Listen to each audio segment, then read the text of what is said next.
Good evening to all of you. आज का topic उन लोगों के लिए है जो कॉम्पिटिटिव एग्ज़ाम्स की तैयारी कर रहे थे और कहीं ना कहीं परेशान है कि लॉकडाउन के दौरान तैयारी कैसे करें। कुछ लोगों ने कॉम्पिटिटिव क्लास में जस्ट अभी एडमिशन लिया था और 1-2 महीने ही हुए थे और लॉकडाउन हो गया।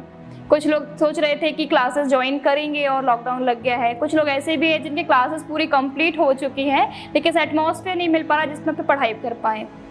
तो सबसे पहले मैं ये बताना चाहूँगी, ऐसे सभी लोगों के लिए ये गोल्डन अपॉर्चुनिटी है, इसको कहीं भी निगेटिव ना लें। सभी लोग लॉकडाउन को पॉजिटिव लें कि आपके पास में आपके पूरे 24 आवर्स हैं जो आप अपने तरीके से यूटिलाइज़ कर सकते हैं। इसमें आपको ना कहीं दूसरे एक्टिविटीज़ में टाइम कहीं नहीं देना है। आप पूरा टाइम टेबल अपने अकॉर्डिंग जैसा चाहते थे कि हम इस तरह से पढ़ें सुबह के टाइम पे कि रात के टाइम पे, अपने अकॉर्डिंग सेट कर सकते हैं।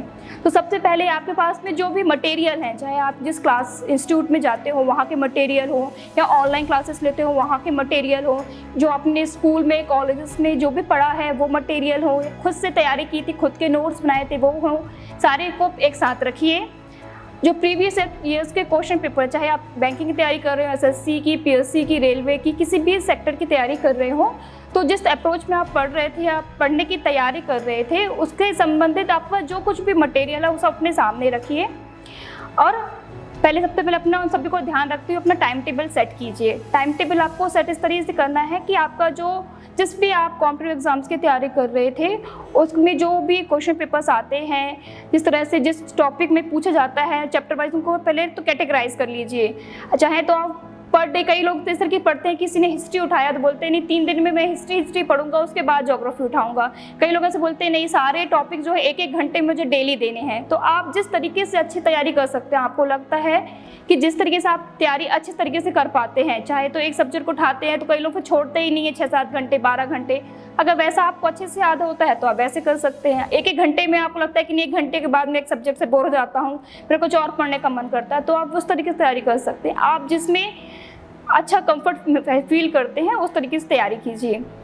टाइम टेबल सेट आप चाहे तो 1 वीक का भी कर सकते हैं या पूरे 1 मंथ का भी कर सकते हैं।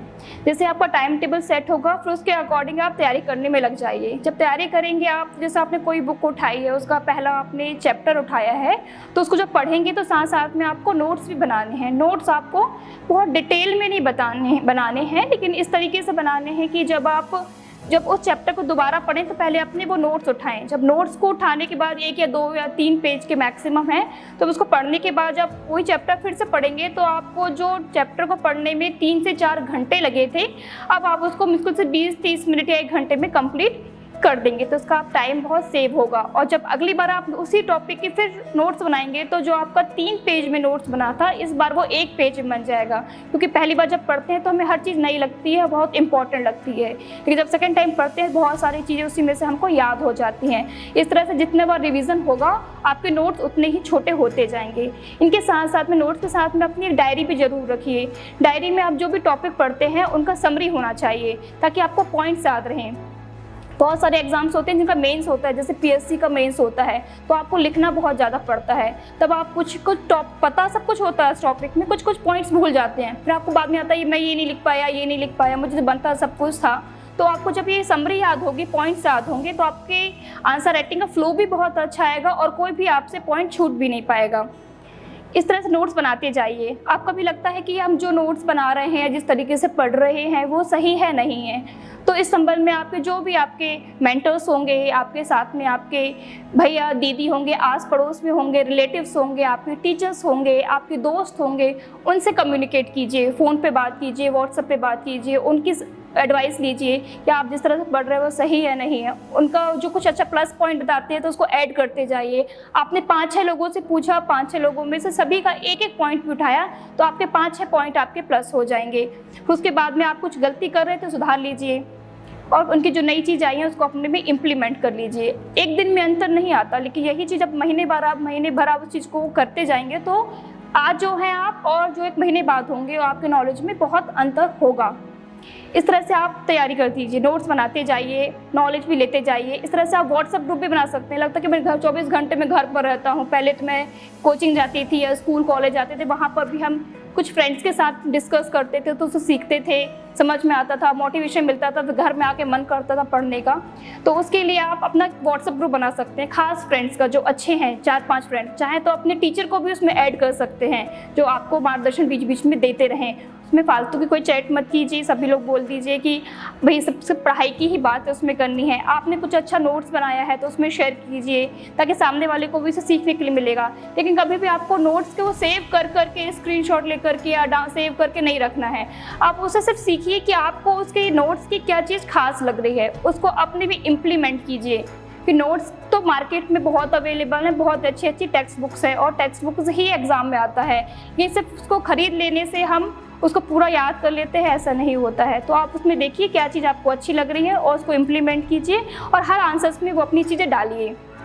इस तरह से आप नोट्स सीखते भी जाइए। इसलिए आपका एक कहीं ना कहीं एक आपके लिए जो आपने व्हाट्सएप ग्रुप बनाया है, आपको अच्छे अच्छे नोट्स भी मिलेंगे उसमें। उसके साथ साथ कहीं ना कहीं सबसे इंपॉर्टेंट जिस चीज़ के लिए हमने बनाया है, मोटिवेशन मिलता रहेगा कि मेरा फ्रेंड इस समय पढ़ रहा है। कोई 2 बजे भी व्हाट्सएप ग्रुप में एक डाल रहा है पेज की मैंने डाला है, तो लगे यार वो पढ़ रहा है, मुझे भी पढ़ना चाहिए। कुछ सुबह डाल रहा है, कुछ दिन में डाल रहा है, तो उससे आप कहीं मोटिवेट रहेंगे। और कुछ नया भी आया, लेटे भी हैं, आप अपने मोबाइल खोला, उसने नया डाला, तो हो सकता है आपको देख करके मन कर जाए कि मैंने किस तरीके से लिखा है, मैं भी अपना खोल के देखूँ, अब मैं भी पढ़ता हूँ, मैं इससे अच्छा बना लूँगा और भी अच्छा शेयर करता हूँ। ये इतनी चीज़ें आई हैं, मुझे अपने नोट्स में ऐड करनी चाहिए। तो हो सकता है 2 बजे जहाँ आप सोने जा रहे थे आप फिर उठ जाएँ और बोले कि नहीं मुझे पढ़ना है, और सुबह के 6 बजे तक आप कंटिन्यू पढ़ते रहें। कहीं ना कहीं मोटिवेशन काम की, जिसने आपको 4 घंटे जहाँ आप सोने वाले थे वो आपको जगा दिया और आपकी पढ़ाई हो गई। तो इस तरह से आप ये भी कर सकते हैं। फिर इसके बाद में आता है कि खुद को एनालिसिस करने के लिए, तो एनालिसिस करने के लिए सबसे अच्छा होते हैं क्वेश्चन पेपर। तो क्वेश्चन पेपर्स के सेट जरूर लगाइए। जब आपको लगे कि मैंने कुछ टॉपिक तैयार कर लिए हैं, अगर अलग से उस टॉपिक के क्वेश्चन पेपर्स मिलते हैं तो वो अटैम्प्ट कीजिए, या फिर पूरा का पूरा क्वेश्चन पेपर्स लीजिए। जो भी हम क्रॉनिकल या प्रतिदर्पण मंथली मैगजीन्स लेते हैं, उनके पीछे कॉम्पिटिटिव एग्जाम्स के सारे क्वेश्चन पेपर्स भी आते हैं, उनको उठाइए, सॉल्व करना स्टार्ट कीजिए। टाइम अपना सेट कर लीजिए, अपनी घड़ी में अलार्म क्लॉक लगा लीजिए और उसमें देखिए कि मुझे 2 घंटे के अंदर ये पूरा करना है या 2.5 घंटे का, जो भी आप कॉम्पिटिटिव एग्जाम दे रहे हैं और उसका जितना टाइम ड्यूरेशन डिसाइडेड होता है, फिर उसको सेट कीजिए। जैसे आप उसको सेट कर लगाते जाएंगे क्वेश्चन पेपर, हो सकता है स्टार्टिंग में 100 क्वेश्चन में से आपसे सिर्फ 20 बने, या कई ऐसे भी होंगे जो पहले से तैयारी कर रहे हों उनसे 60, 70, 80 भी बनेंगे।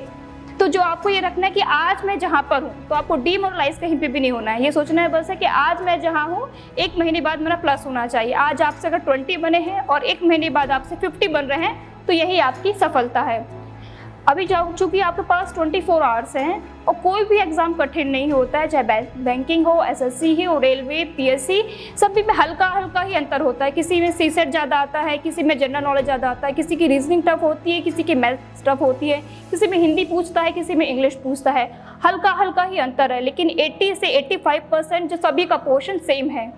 तो आपको घबराना नहीं है और ये नहीं सोचना है कि मैं बैंकिंग की तैयारी कर रहा हूँ तो मुझे सिर्फ बैंकिंग का सेट लगाना है, दूसरा भी लगाते रहिए। हो सकता है आपका स्ट्रीम ही चेंज हो जाए कि नहीं मैं बैंकिंग से अच्छा पीएससी में कर सकता हूँ या मैं पीएससी से अच्छा बैंकिंग में कर सकता हूँ।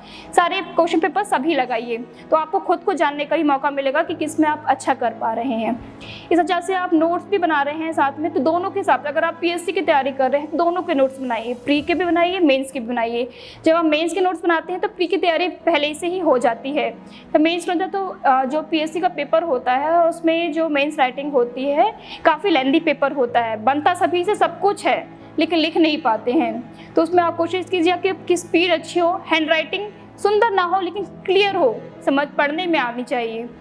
Sir maps, flow chart, diagram, इनकी प्रैक्टिस बहुत कीजिए। जैसे वर्ल्ड का मैप बनाना है, इंडिया का मैप बनाना है, एमपी का मैप बनाना है, तो उसमें टाइम नहीं लगना चाहिए, मतलब विदिन सेकेंड्स में बनना चाहिए। तो उसकी खूब घर में प्रैक्टिस कर लीजिए, बहुत अच्छे से कवर किए। जिस तरीके से आप नोट्स बनाना चाहते थे, कभी आपके सपने होते थे मैं इस तरीके से नोट्स बनाऊं, बहुत पूरा कवर हो, तो आप सभी के पास गोल्डन अपॉर्चुनिटीज़ है। उस तरह से अपने नोट्स बनाइए, तैयारी कीजिए, खूब प्रैक्टिस कीजिए। एमपीपीएससी में मैक्सिमम पोर्शन जो होता है पीएससी में एमपी से रिलेटेड होता है, तो एमपी के सारे जितने भी टॉपिक हैं सब आप एमपी के मैप्स के थ्रू बना सकते हैं। तो आपके पास लास्ट में लिखा हुआ कुछ भी नहीं होगा, सारे मैप्स की पतली सी बुकलेट बन जाएगी जिसमें आपका पूरा का पूरा सिलेबस कवर होगा और आपको पढ़ने में वो सभी ईजी भी होंगे। इस तरह जब आप देखेंगे कि 1 महीने पहले हम कहाँ थे और अब कहाँ हैं, तो आपको काफ़ी ज़मीन आसमान का अंतर लगेगा। इसमें ना आप कहीं कोचिंग इंस्टीट्यूट में गए हैं, ना अपने दोस्तों से मिले हैं, ना रिलेटिव से मिले हैं, लेकिन फिर भी आपकी तैयारी बहुत अच्छी हो चुकी होगी। तो इस तरह से सभी लोग तैयारी कीजिए। सभी को मेरी शुभकामनाएं।